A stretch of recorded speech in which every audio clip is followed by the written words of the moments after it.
Hello everyone out there on the internet, I am Jack.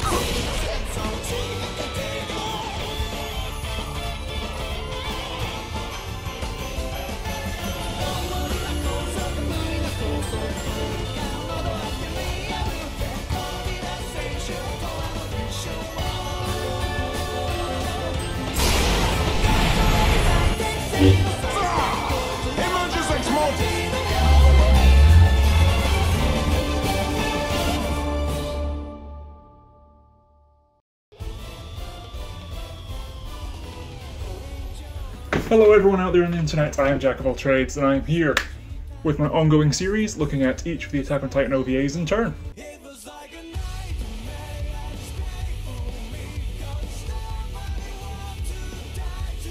If you want to check out my previous videos, the link will be on screen and in the description below, along with my reaction to the episode we're going to be talking about today. At the time of recording, the final season of Attack on Titan has not yet aired, so please keep the comment section spoiler free for anything beyond episode 59 of the anime or chapter 90 of the manga. Right, in this video we'll be looking at episode 16.5a, Walsina Goodbye Part 1. First released in December of 2017 with a special edition of volume 24 of the manga. I will be discussing spoilers for Attack on Titan as a whole up to the end of season 3, so if you have not yet caught up, or you haven't seen this OVA, please go check it out. Again, it can be officially purchased with volume 24 of the manga, special edition.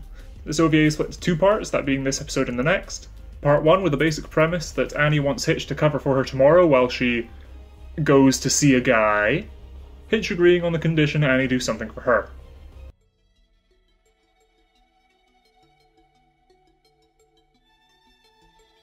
Set between episodes 16 and 17 of season 1, we open with Annie waking from a nightmare of that one time she and her two childhood friends fed one of their new friends to a Titan. Something that Reiner and Bertolt would soon make a habit of. As she goes through her morning routine, we hear her thoughts, reaffirming her goal, slightly deviating from what we would later learn to be her original mission, but also somehow exactly what she was told to do. I'll get into that next week. She lets out a sigh, and we get a very nice short little title card for the show, and then this episode. We return later that morning to the military police base in Stohis, where Annie is reading a letter from Reiner. Hitch walks in to jumpstart the story, Annie asking Hitch if she'll cover for her tomorrow, Hitch only agreeing so long as Annie does something for her today, handing her a missing persons case. They shake on it, and we end with a nice joke about Reiner.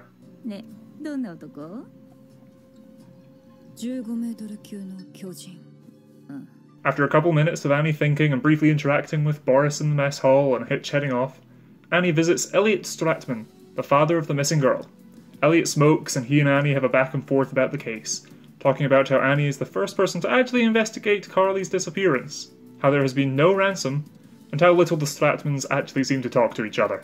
One of the family's servants enter handing Elliot a note, which he reads, pockets, and with no further questions, Annie heads off without any real leads. A card flashes up signalling the halfway mark, and it gives us a bit of background on Stohis, about the mix of well-off and labourers in the city creating a dangerous atmosphere, while also bringing up the abandoned plans to build the underground city below. Annie checks in with Marlowe to get some history on the Stratman's business, learning they used to buy products from Wall Maria and then resell them for profit within Sina. But since the fall of Maria, they now serve as little more than a taxi service. Annie thinks this through, noting how strange it is that they've managed to keep up their lavish lifestyle despite the downsizing. She thinks of their strange family dynamic, causing her to flash back to her own upbringing. There are a few of these scenes throughout this OVA, and I feel like I have a lot to say on them, so we'll go over all of them together in next week's video on the second episode. Right, with Marlowe's help, Annie finds documentation of Carly being escorted home from a pub by MPs one time, so she decides to investigate said pub. The Pit of Riddles. God, that's a good name for a seedy pub. She asks around, being blown off by the bartender, and as one of the drunk patrons reaches for her ass, she whoops his, finding some illegal codeine drugs in his possession. After quickly dispatching the man's two other friends, she blackmails them with the drugs, and the three spill the beans. They say they were just trying to protect Carly, as she's always buying rounds, dancing with patrons, and having plenty of cash despite her father's failing business. But one night she got mad and stormed off, and hasn't been seen since. They warn that a shady, suited man with an artificial eye came around looking for Carly earlier, so they figured she may be in some trouble with some bad people. the bartender chips in, directing Annie to the home of Carly's lover, Kampfer Boltz, and to please stop harassing his customers. Annie sits alone for lunch in the town square, reflecting on the case and her life, again showing us flashes of Marco's death, before setting out for Kampfer's house. She asks the cab driver to wait for her as she heads down the dark alley known as Skid Row. Some locals try to start a fight, but she brings down one and the others immediately give up, pointing her the direction she wants to go. After receiving no response and finding the door unlocked, Annie enters, the camera pulling back to show someone following her in the shadows. Annie looks through the apartment, finding some smoked fags, partially drunk booze, and importantly, the wardrobe concealing a box full of codeine. Suddenly we hear a noise from under the bed. Annie cautiously gives it a look, coming face to face with a dead body. She jumps back in fear, knocking a glass to the floor, and attracting the attention of the neighbour, who angrily yells back through the wall, making his way round to enter Kampfer's apartment. Annie runs to the door, only for it to open before she can reach it, and cue the ED. A very nice ED, by the way. Call Your Name is one of my favourite tracks on the AOT OST, and this version of it is just as good, if not better than the original, I think.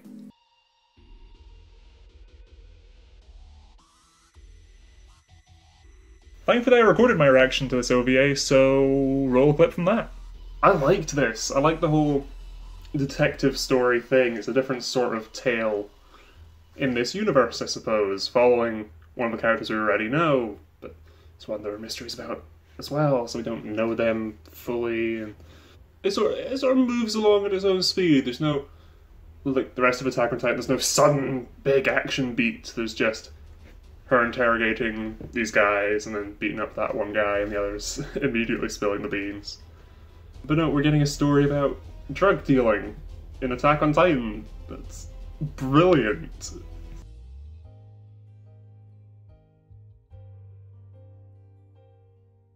I do like this OVA. It's not the best of them, but it's not the worst of them. And watching these two parts together definitely makes the ideal viewing as you get the whole story together. It definitely works better as a cohesive whole rather than two separate parts, in my opinion. And it's always nice to see Hitch and Marlowe, may his soul rest in peace. And this OVA's biggest strength is definitely in the expansion of the world. As in the main series, the Stoas district serves as little more than an arena for the Attack vs Females Titan fight. So it's nice to see and talk to some of the populace. The mystery is well set up in the first part, with lots of little things that come back up in part 2 and really tie it together. It's a legitimately good mystery story.